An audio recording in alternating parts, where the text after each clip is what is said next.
Hi, everyone. It's nice to sort of see you. And it's been a while since we've all met, and due to the pandemic, of course. One of the thoughts that keeps occurring to me when I'm in the pandemic is that our situation, I mean those of us who are fortunate enough to have shelters and to not have to worry about where our income is going to come in for, food and shelter and things, of which, of course, we are a fortunate minority.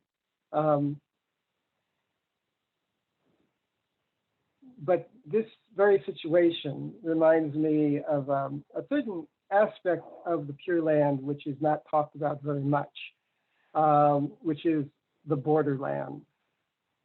The borderland is kind of, well, if we think of the Pure Land as a kind of city, it would be in sort of the outer suburbs. And it's a place where people who have taken refuge in Amida and practice the Pure Land way, but they don't quite have the full faith to simply receive and allow the teachings to kind of flow through them and to make changes. They still feel they have to do certain things. So when they die, they go to the Pure Land, but they go to this special place, which is the borderland, which is described as sort of like a beautiful palace that has everything you need, except you don't get to learn the Dharma there for some time. And so you sort of have to work out these limitations in your trust in Amida, and then eventually you can enter into the full-fledged understanding that Amida imparts. So a lot of times, for some reason, this thought has come up quite a bit over the months, because I live in a very secure situation. I have my library, I have CDs, I have DVDs, I have the means to watch them, I have plenty of food. I'm very comfortable, but I'm isolated from, what I've come to expect is a fuller participation in life,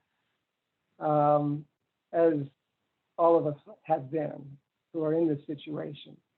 Of course, I go out and I do errands, and I don't own a car, so I actually do interact with people more because I have to use the public transit. But even so, there's a kind of, at least over the months, everyone is masked, and there's a certain sense of increased isolation, I think, where people stay within themselves even when they're out and moving about in public. So this keeps reminding me of the borderland. As I say, the main feature of the borderland is that people who dwell there are in a situation where, yes, they trust in the Buddha Dharma, but they also feel that they have to do things too. That they feel that that they're not enough and it's not enough. So it's thought that they lack full trust in the Buddha Dharma, and for that reason they can't fully give themselves to it. Now, one of the common situations that's typical of that, and the one that Shinran honed in on a great deal, is the situation of of doing good and not doing bad, and trying to improve yourself because you feel that you still need to do things in order to attain enlightenment, or even to attain the ability to access Amida, even though the teachings are such that Amida is completely available to us at all times in all places. But so there are situations. I think most of us are in this kind of situation. I remember once I was giving a talk to some group, and I was trying to describe what our practice is, and I was saying, well, we simply recite the name of the Buddha, and are accepted by him, and enter the Pure Land. And one of the people listening said, well, that just sounds too easy. And so I said, yes, it does, but for that very reason, it's very, very difficult to believe. And that's always what the big barrier is that it's just too easy to believe. So we tend to feel that, no, we have to add things to it. And one of the situations where we most strongly feel, there are a number of situations that we do, but the two situations where this becomes problematic is in terms of ethics and in terms of religious development. So in those situations, we feel that we have to do something more to make things better. Either better spiritually or better ethically.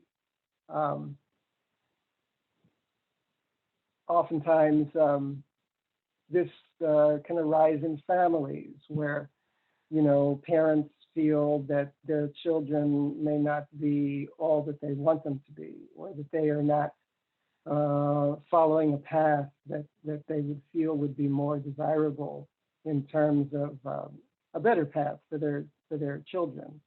So therefore there's this push, to simply no, you have to do this. We can't. You aren't quite acceptable. We love you, but you're not quite acceptable. And of course, this happens in socio-political situations. Certainly within the last recent years, many of us have felt that what is has been broadly happening in the United States, in terms of the administration and things like that, it's been very, very unacceptable. And that some of the things that the administration has done, have promoted, racism and great fear and strife. So there's a strong desire to try to figure out what to do about this. How can we correct this? How can we convince people that this is the wrong way to go? If we can't convince them, how can we repress them? So that they don't do harm. And all of this is I think accompanied with a kind of an underlying frustration because we're not sure exactly how to proceed, and we're not sure exactly whether our attempts to do this would have any success. So in terms of the teachings of Shinran, it's I thought that I would at least present a little bit of some reading by particularly by a Jodo Shinshu teacher of the last century named Kaneko Saehi. And I want to read you a little bit of that. Just one moment here.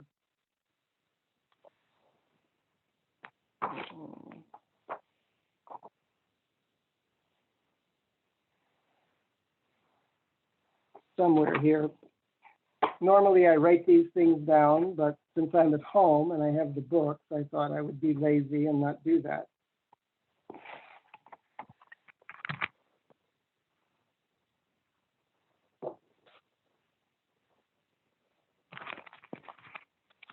It is the experience of the awakening of faith, which, emptying and purifying us of delusive thoughts and emotions, enables us to live in accordance with suchness, that is, to live naturally. This life of naturalness is lived in and through the practice of Nembutsu. The humility just mentioned is one aspect of the life of naturalness. Another aspect of this life is tenderness, or tender-heartedness. The boundless compassion of Amida, when we awaken to it and accept it, melts away to tenderness our deep-seated obstinacy and self-complacency. We are thus enabled to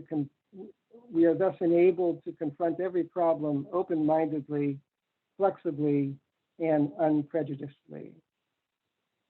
This reminds us that in Buddhism, any wrath whatsoever is rejected as sin, even if the wrath is an emphatic expression of the justice of God. That makes no difference to Buddhism. Wrath is a violent, destructive emotion. It must be melted and transformed into tenderness by the boundless compassion of Amida. In its expression in human relationships, tenderness may bear something in common with tolerance. This something should not, however, be confused with the toleration which is based on the temporary political suppression of the impulse to justify oneself and blame the other.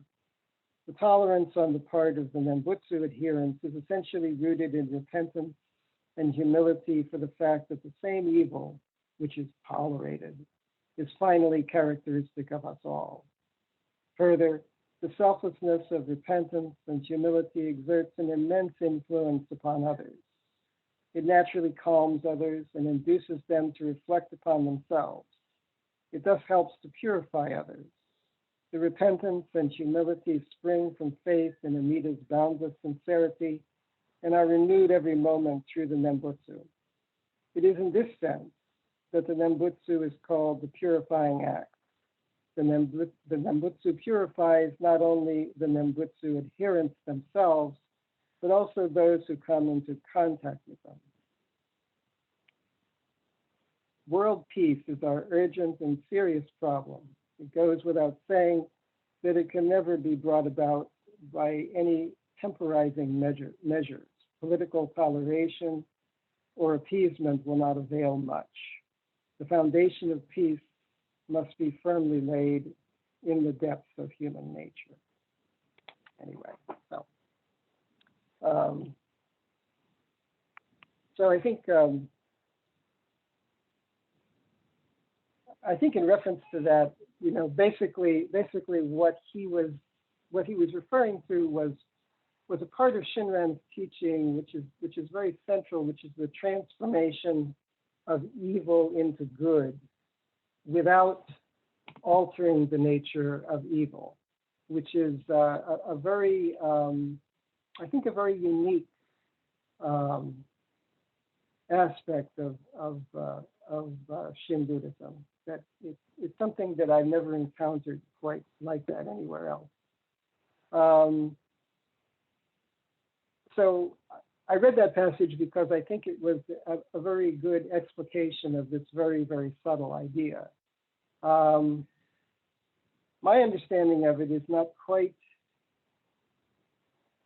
I think a bit more limited, but I think it also what's involved is that when we deeply reflect upon ourselves and consider our actual behavior and things, if we do this deeply, we begin to see our behavior in a broader context in terms of all of the factors that went into this, went into our decisions, went into our actions, and also gained some insight through this into the understanding of others in this situation, so that in a certain sense, it is our very karmic obstructions which illuminate us. Because when we fully look at them and try to understand them, not from simply our own point of view, but in a very, very broad type of context. So I think that too is an important aspect of it. So I think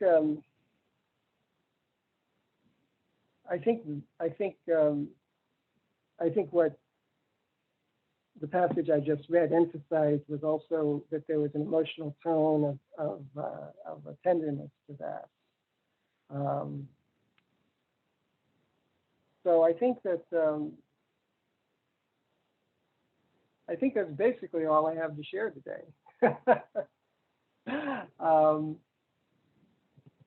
If you wish to ask me anything, or you have any questions, perhaps Todd can set that up later on. But I think that's all that I have to share. And except one thing: if you want to see a good movie about the situation that is described as the borderland, I would recommend it's a film version of Anton Chekhov's play Uncle Vanya, and it's called Vanya on 42nd Street.